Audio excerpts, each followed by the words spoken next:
Hi everyone. ఈ వీడియోలో మనం మెయిన్‌గా మ్యూచువల్ ఫండ్స్ యొక్క ఆహ్, మెయిన్ అడ్వాంటేజెస్ అండ్ డిసడ్వాంటేజెస్ చూద్దామండి. మ్యూచువల్ ఫండ్స్‌లో డిఫరెంట్ టైప్స్ ఆఫ్ ఫండ్స్ ఉంటాయి. మనం ఇండియన్స్ ఎక్కువగా ప్రిఫర్ చేసేది ELSS tax schemes and equity funds. So, ఈ రెండిట్లో ఉండే అడ్వాంటేజెస్ 6 అడ్వాంటేజెస్, 6 డిసడ్వాంటేజెస్ చూద్దాము. చాలా అడ్వాంటేజెస్, డిసడ్వాంటేజెస్ ఉంటాయి. కానీ మెయిన్ ఆహ్, మెయిన్ వాటి మీద ఫోకస్ చేద్దాం. ఇప్పుడు అడ్వాంటేజెస్ చూస్తే లిక్విడిటీ. లిక్విడిటీ అంటే మీరు ఎప్పుడు కావాలన్నా బై చేయొచ్చు. ఎప్పుడైనా సెల్ చేసుకోవచ్చు. సో, అంటే తొందరగా క్యాష్ చేసుకోవచ్చు. తొందరగా కొనొచ్చు. మన దగ్గర ఉండే ఫండ్స్‌ని అమ్మేసి తొందరగా మనకి క్యాష్ చేసుకోవచ్చనమాట. ఫర్ ఎగ్జాంపుల్ ఆహ్, మీరు ఈరోజు కొన్నారు. 10 రోజుల తర్వాత అమ్మేయాలనుకున్న అమ్మేయొచ్చు. వితిన్ 4-5 డేస్‌లో కల్లా మన అమౌంటు మన అకౌంట్‌లోకి వచ్చేసేసిద్ది. అలానే ఈ మధ్య ఒక వరస్ట్ కేస్ చెప్తాను ఒక ఎగ్జాంపుల్‌గా. కరోనా కరోనా టైంలో చాలామంది అమ్మేశారు. కానీ అప్పుడు ఇప్పటికన్నా అప్పుడు కొంచెం ఎక్కువ మందే ఇన్వెస్టర్స్ ఉండేవాళ్ళు. సో, ఇప్పుడు ఆల్మోస్ట్ డబుల్, త్రిబుల్ అయింది కౌంట్. సో, దానికోసం గవర్నమెంట్ ఈ మధ్య ఏం చేసిందంటే ఈ మంత్ 15థ్ of March they performed stress test on mutual funds.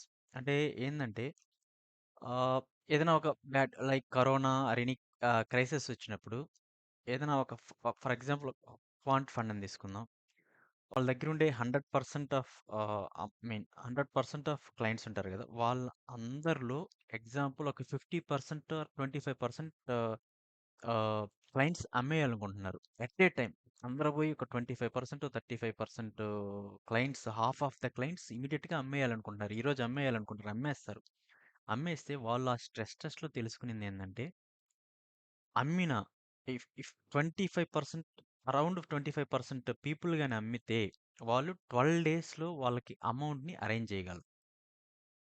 అదే గాని 50% around 50% of people at a time అమ్మేసినా గాని వాళ్ళకి 18 డేస్‌లో వాళ్ళ అమ్మిన అమౌంట్‌ని క్లయింట్స్‌కి తిరిగి ఇచ్చేయగలరనమాట. సో, అది వాళ్ళు వాళ్ళు చూపించిన డేటా అయితే చాలా అది అడ్వాంటేజ్ లెక్కే వచ్చిద్ది. ఎందుకంటే ఏ క్రైసిస్ వచ్చినా గాని చూడండి మీరు అసలు 100% అమ్మేసినా గాని వితిన్ 1 మంత్‌లో వాళ్ళు మన అమౌంట్‌ని మనకి అకౌంట్‌లో రిటర్న్ ఇవ్వగలరనమాట. సో, అదొక అడ్వాంటేజ్. సో, ఎప్పుడైనా అమ్ముకోవచ్చు. ఈవెన్ ఎంత వరస్ట్ సిట్యుయేషన్‌లో అమ్ముకున్నా గాని 2-3 వీక్స్‌లో మన అమౌంట్ మనకొచ్చేస్తాయి. నెక్స్ట్ సెకండ్ పాయింట్ వచ్చి ప్రొఫెషనల్ ఫండ్ మేనేజ్‌మెంట్. ఇది ఆహ్, ఫర్ ఎగ్జాంపుల్ క్వాంట్‌నే తీసుకుందాం. క్వాంట్‌లో ఆల్మోస్ట్ 10-15 ఫండ్స్ ఉన్నాయి. ఒక్కొక్క ఫండ్‌కి ఇద్దరు, ముగ్గురు 2-3 మెంబర్స్ ఫండ్ మేనేజర్స్ ఉంటారు. వాళ్ళు చాలా ఎక్స్‌పర్ట్స్ అండ్ ప్రొఫెషనల్స్. ఇక్కడ ఏమైద్దంటే, మనం ఇన్వెస్ట్ చేసిన అమౌంట్ మొత్తం ఆ 2-3 మెంబర్సే. సపోజ్ నేను క్వాంట్ ఈఎల్ఎస్ఎస్ స్కీమ్ సెలెక్ట్ చేసుకొని దాంట్లో ఎవ్రీ మంత్ ఇన్వెస్ట్ చేస్తున్నాను. నేను చేసే ప్రతి రూపాయి గూడా వాళ్ళు డైవర్సిఫై చేసి డిఫరెంట్ డిఫరెంట్ కంపెనీస్‌లో ఇన్వెస్ట్ చేస్తుంటారనమాట. So, they have more skills than us. Okay. Then sec third point can start with small amount. Ah, ఇంతకుముందు మినిమమ్ 500 ఉండేది. రీసెంట్‌గా ఆఫ్టర్ సమ్ చేంజెస్ మినిమమ్ 100 రూపీస్‌తో గూడా మనం మ్యూచువల్ ఫండ్స్‌లో ఇన్వెస్ట్ చేసుకోవచ్చు. Okay. Minimum 100 rupees.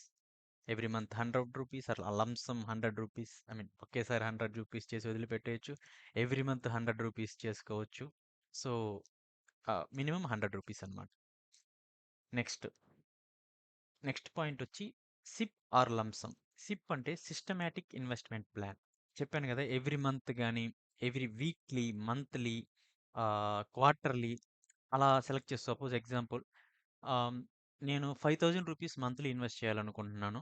అప్పుడేమవుతుందంటే every month fifth గాని నేను సెలెక్ట్ చేసుకుంటే, సపోజ్ ఈ మంత్ మార్చి 5 నేను సెలెక్ట్ చేసుకుంటే, నెక్స్ట్ ఏప్రిల్ 5కి 5000 రూపీస్ సిప్ ఆటోమేటిక్ మనం మ్యాండేట్ అప్రూవ్ చేసుకుంటే బ్యాంక్ తోటి, నెక్స్ట్ మంత్ ఏప్రిల్ 5 5000 రూపీస్ ఆటోమేటిక్‌గా మన అకౌంట్ నుంచి ఆటోమేటిక్‌గా కట్ అయిపోతాయన్నమాట. ఈ సిప్‌కి యాడ్ అవుతూ ఉంటాయి. నెక్స్ట్ మంత్ మే, జూన్ అలా అవుతూ ఉంటాయి. నువ్వు వీక్లీ తీసుకున్నా గాని ఎవ్రీ వీక్ పలానా మండే అని పెడితే మనం సెలెక్ట్ చేసుకుంటే Monday, next week Monday, next week Monday అలా ఎంత అమౌంట్ సెలెక్ట్ చేసుకుంటే అంత కట్ అయిపోతూ ఉంటాయి. లంసమ్ అంటే మీరు ఇట్లా లేదు నేను సపోజ్ నేను ఒక బిజినెస్ మ్యాన్‌ని లేదు నేను ఒక ఫార్మర్‌ని. నాకు సీజనల్‌గా వస్తుంటాయి అమౌంట్. నేను ఎంప్లాయీని కాదనుకున్నప్పుడు ఏందంటే నా దగ్గర ఇప్పుడు ఒక 10,000 ఉంటాయనుకోండి. ఈరోజు 10,000 ఏస్తాను. మేబీ నెక్స్ట్ మంత్ ఒక 3 మంత్స్ తర్వాత ఒక 20,000 నా దగ్గర ఎక్సెస్ అమౌంట్ వచ్చిందనుకోండి. ఆ రోజు కొనుక్కుంటాను. సో, ఎయిదర్ ఈ ప్రాసెస్‌లో అయినా మనం మ్యూచువల్ ఫండ్‌లో ఇన్వెస్ట్ చేసుకోవచ్చు. నెక్స్ట్, నెక్స్ట్ పాయింటొచ్చి ఇది మెయిన్ పాయింట్ అండి. Talks benefits. ఇది టాక్స్ బెనిఫిట్స్ వచ్చి ఓన్లీ ఈఎల్ఎస్ఎస్ స్కీమ్స్‌కే ఉంటాయండి.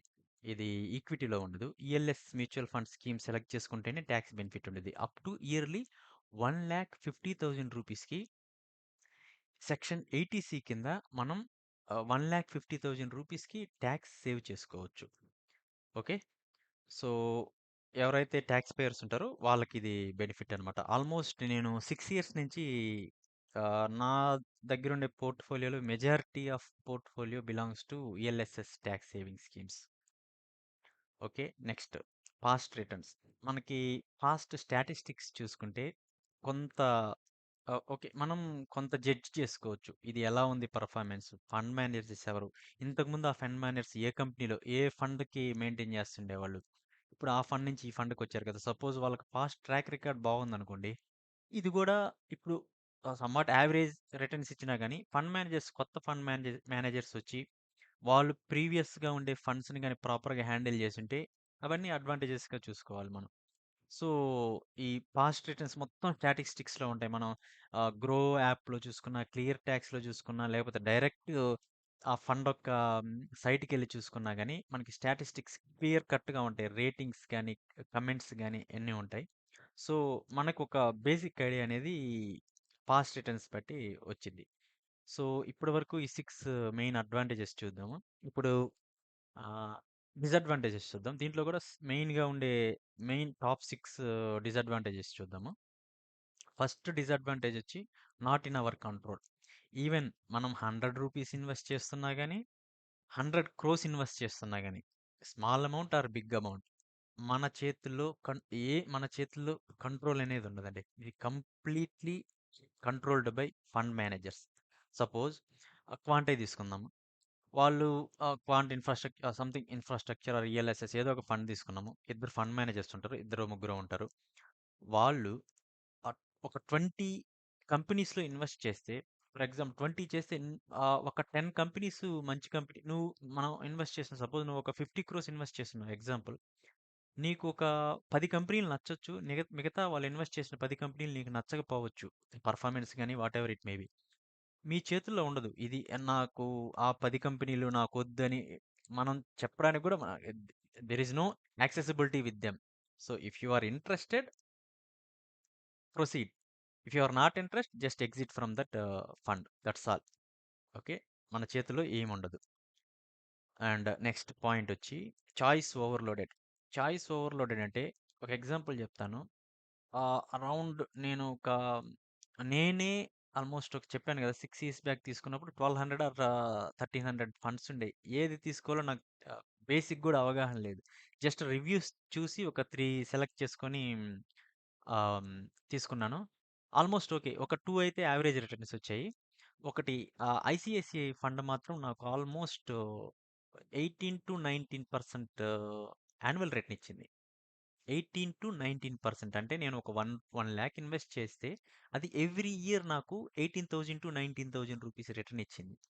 సో, ఆహ్, ప్రీవియస్‌గా అట్లా ఉంది గదా! ప్రెజెంట్ ఇప్పుడున్న ఎన్ని ఫండ్స్ ఉన్నాయో తెలుసంటే ఒక ఫ్యూ డేస్ బ్యాక్ నేను చూస్తే మోర్ థాన్ 2,500 ఫండ్స్ ఉన్నాయి. మీకు చూడండి ఇన్ని ఫండ్స్‌లో బెస్ట్ సెలెక్ట్ చేసుకోవడం అంటే మనమే కన్‌ఫ్యూజ్ అవుతా ఉంటామన్నమాట. సో, అన్ని ఆప్షన్స్ ఉన్నాయి. అది ఒక రకంగా అడ్వాంటేజ్ అనుకోవచ్చు. ఇంకొక కేటగరీలో చూసినాక అది ఇంకొక విధంగా చూస్తే అది డిసడ్వాంటేజ్ అనుకోవచ్చు. అంటే 2,500 ఫండ్స్‌లో నీకు నచ్చిన ఒక మనం మహా అయితే ఒక 10, 15 అట్లా ఇన్వెస్ట్ చేస్తాం గానీ 2,500 ఫండ్స్‌లో ఇన్వెస్ట్ చేయం గదా! సో, అదొక disadvantage. Choice are more. Next not for short term. Mutual funds అనేది అది ఒక సింగిల్ వర్డ్‌లో చెప్పాలంటే అది ఫర్ లాంగ్ టర్మ్. షార్ట్ టర్మ్‌కనేది అసల ఆ థింకింగే ఉండకూడదండి. లాంగ్ టర్మ్ ఉంటే మనకి మినిమమ్ 12% యాన్యువల్ రిటర్న్ ఏసుకున్నా గాని మనకి చాలా ah, n number of time returns వచ్చిద్ది. అట్‌లీస్ట్ 15 ఇయర్స్, 20 ఇయర్స్ అలా ఉంటాయి. సో, ఎప్పుడైనా గాని లాంగ్ టర్మ్‌కే ప్లాన్ జేసుకోండి. Next market risk. ఈ మ్యూచువల్ ఫండ్స్ అనేది completely, purely depends on share market. It's kind of a replica. Replica అనుకోవచ్చు. అది అది పాజిటివ్‌గా ఉంటే ఇది పాజిటివ్‌గా ఉండిద్ది. అది నెగెటివ్‌గా అంటే ఇది నెగెటివ్‌గా ఉండిద్ది. మ్యాక్స్ 95% అలానే జరుగుతుండిద్ది. సో, ఇది purely depends on market risk. I mean market behaviour. Okay. Next point వచ్చి లాక్ ఇన్ పీరియడ్. మనకి ఈక్విటీ ఫండ్స్ చూసుకుంటే 15 డేస్ 30 డేస్ ఉంటది. మాక్సిమం కొన్ని 90 డేస్ ఉంటాయి. కొన్ని రేర్ స్మాల్ క్యాప్ ఫండ్స్ అయితే 365 డేస్ ఉన్నాయి. Rare I mean 1 or 2 funds నేను అబ్జర్వ్ చేసినట్లు 365 డేస్ ఉన్నాయి. So, maximum 15 days, 20 days 30 days అలా ఉంటాయన్నమాట. ఒక్క ఈఎల్ఎస్ఎస్ ఫండ్, ఏ ఈఎల్ఎస్ఎస్ ఫండ్ అయినా క్వాంట్, యాక్సెస్, ఆహ్, మనకుండే యాక్సెస్ గాని, ఐసీఐసీఐ గాని, ఆదిత్య బిర్లా గాని, whatever it may be, ELS fund అయితే 3 ఇయర్స్ లాకింగ్ పీరియడ్. మనం ఈ రోజు కొంత సమ్ అమౌంట్ గాని ఇన్వెస్ట్ చేస్తే, ఈ రోజు నుంచి 3 ఇయర్స్ దాకా మీరు అది విత్‌డ్రా చేసుకోవడానికి ఉండదు. అది కంప్లీట్ 3 ఇయర్స్ మీరు వెయిట్ చేయాల్సిందే. సో, అది అదొక disadvantage. Next talks implications. Talks implications అంటే ఫర్ ఎగ్జాంపుల్ ఒక ఎగ్జాంపుల్ చెప్తాను చూడండి. సపోజ్ ఫర్ ఎగ్జాంపుల్ నేనే ఒక 10 ఇయర్స్ ఒక 20 లాక్స్ ఇన్వెస్ట్ చేశాను. నాకొక 20 లాక్స్ ఒక 10 లాక్స్ రిటర్న్ వచ్చింది. ప్రిన్సిపల్ అమౌంట్ 10 లాక్స్ ఇక్కడ. Principal amount 20 lakhs, 10 lakhs return. So, total 30 lakhs. Suppose నేనేదో నా పర్సనల్ ఏదో బిజినెస్ పర్పస్ గాని వాటెవర్ ఇట్ మే బి నేను ఆ 30 లాక్స్ లంప్ సమ్ ఒకేసారి నేను విత్‌డ్రా చేయాలనుకుంటున్నాను. రిఫండ్ తీసుకోవాలనుకుంటున్నాను. అప్పుడు తీసుకోవాలనుకున్నప్పుడు ఏమవుతుందంటే 30 లాక్స్‌కి నా ప్రిన్సిపల్ అమౌంట్ 20 లాక్స్. ఈ 20 లాక్స్‌కి జీరో టాక్స్, అసలు టాక్స్ ఏముండదు. అది ప్రిన్సిపల్ అమౌంట్ కాబట్టి. నాకొచ్చిన రిటర్న్ 10 లాక్స్. ఈ 10 లాక్స్‌ని నేను ఆల్మోస్ట్ ఒక 10 ఇయర్స్ నుంచి 15 ఇయర్స్ ఇట్లా ఇన్వెస్ట్ చేసుంటాను గదా! ఇది ఇది లాంగ్ టర్మ్ క్యాపిటల్ గెయిన్‌కి ఎళ్ళిద్దనమాట. మోర్ థాన్ 1 ఇయర్ తర్వాత గాని నేను విత్‌డ్రా చేసుకుంటుంటే ఇన్వెస్ట్ చేసినాక అది లాంగ్ టర్మ్ క్యాపిటల్ గెయిన్ కిందకొచ్చిద్ది. 10% ఆఫ్ టాక్స్. ఆ 10 లాక్స్‌లో ఏమైద్దంటే ఒక 1,00,000కి ఇయర్‌లీ 1,00,000కి ఎగ్జంప్షన్ ఉండిద్ది. నేను ఏ ఇయర్ అయితే ఇది విత్‌డ్రా చేయాలనుకుంటున్నానో ఆ ఇయర్ ఒక 1,00,000 నాకొచ్చిన ప్రాఫిట్‌లో 1,00,000కి ఎగ్జంప్షన్ ఉండిద్ది. ఏ టాక్స్ ఉండదు. సో, నా ప్రిన్సిపల్ అమౌంట్ 20 లాక్స్ ప్లస్ 1,00,000కి టాక్స్ ఎగ్జంప్షన్. టోటల్ 21,00,000కి నాకేం టాక్స్ ఉండదు. మిగతా 9 లాక్స్ ఉంది గదా! నాకొచ్చిన గెయిన్స్‌లో ఆ 9 లాక్స్‌కి 10% long term capital gain pay చేయాల్సుంటుంది. అంటే 9 లాక్స్‌కి 10% అంటే 90,000 రూపీస్ నేను టాక్స్ పే చేయాల్సుంటుంది. ఓకే. ఇదన్నమాట. ఇదొక main disadvantage. So, thank you for watching. Have a good day.